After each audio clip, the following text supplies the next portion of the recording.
Traveling during the holidays can be pretty fun, but it can also be really stressful and really expensive. Yes, and one way to have that vacation fun without the cost is a staycation. We were just talking about how much we love staycations. Yes, we do. Joining us this morning to talk more about it is Sherry Young, a professor at the Fritz Noble School of Hospitality Management. Thank you so much for coming in. Of course, of course. It sounds like staycations are becoming more popular. They are, and when the economy isn't doing well and people feel uncertain, staycations are a great alternative. Yes. Great option. Well, we were also talking, when you go on a real vacation, like you actually travel somewhere, sometimes you come back more exhausted and you're like, well, now I need a vacation from my vacation. A staycation, it kind of allows you to do all the resting, recuperation that you need. Yes. What are the ways to make the most out of doing so?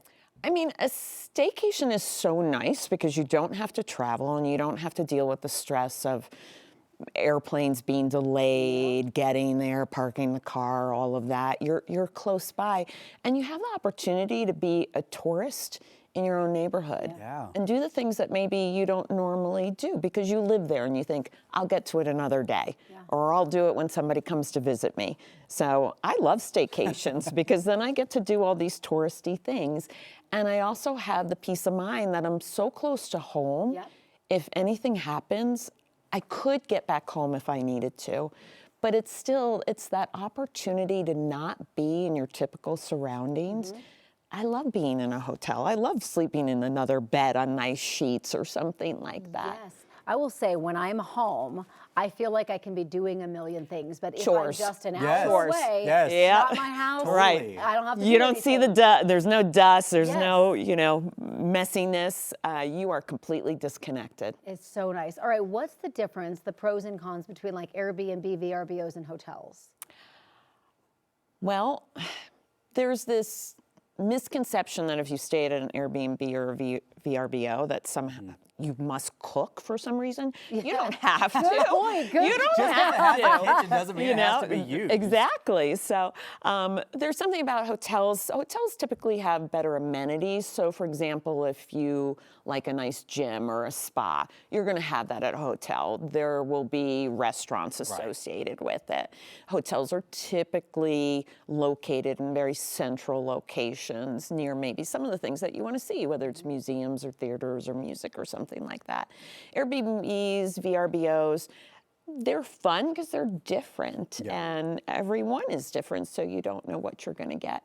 Also, Airbnbs, VRBOs, you can accommodate more people. So if you're traveling with maybe another family or another couple, it's nice to have that common area that you can be together to play games or cards or have a cup of coffee or a glass of wine together. That's exactly what I was going to say. For me, whether we stay at a hotel or Airbnb decides on our group size. Yes. If we have a big group, Airbnb is the easy way to go. It's wonderful. If it's just me and my partner, I want to be pampered at a hotel. I want you to change my sheets every day. I want a new towel all the time. I want the chocolate on the pillow. Exactly.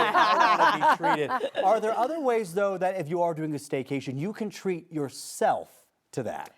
Well, if you're doing a staycation, that's an opportunity to go to a really nice restaurant, maybe that you wouldn't normally do in your everyday life.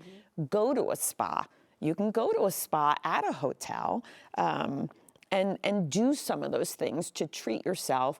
But you're eliminating, when you do a staycation, you're eliminating the expense of travel. Totally. And so you can use some of those savings to really treat yourself. And you're not on a timeline. You're not like, I have to be at the airport by this time. So if something pops up last minute, you're like, I want to do that. Let's make it happen. Yeah, exactly. Last minute tips for, a staycation on a budget. Staycation on a budget. Well, you can absolutely look at Airbnb. And one of the things you can do is look for a first-time listing. So look for a first-time listing. They have no reviews. And so they're higher risk for you as a traveler, but the host typically offers a lower rate because they're trying to incentivize you to take a risk on their property.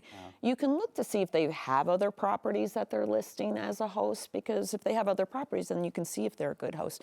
If they're a first-time host and it's a first-time listing, just really pay attention to those photos and to how the unit is described. But that's how you can get a really great rate. You can also look for what we call orphan dates. So look in the calendar at, say, an Airbnb, and when it's being rented, and if there's a little 3-day window in between two other bookings, you can reach out to the host and ask for a special rate because you're willing to fill in those few dates. Oh, yeah. If you want to stay at a hotel, you can look to business hotels because on the weekends, they're typically not as busy, or around the holidays, for example, business hotels typically don't have as high a demand, so you might be able to get better rates. Great pointers. All right, yeah. makes a lot of sense. Sherry, thanks for coming in. We appreciate it. Of course. Nice to be here. Thank you. Now we need a listing where there's snow, Katie.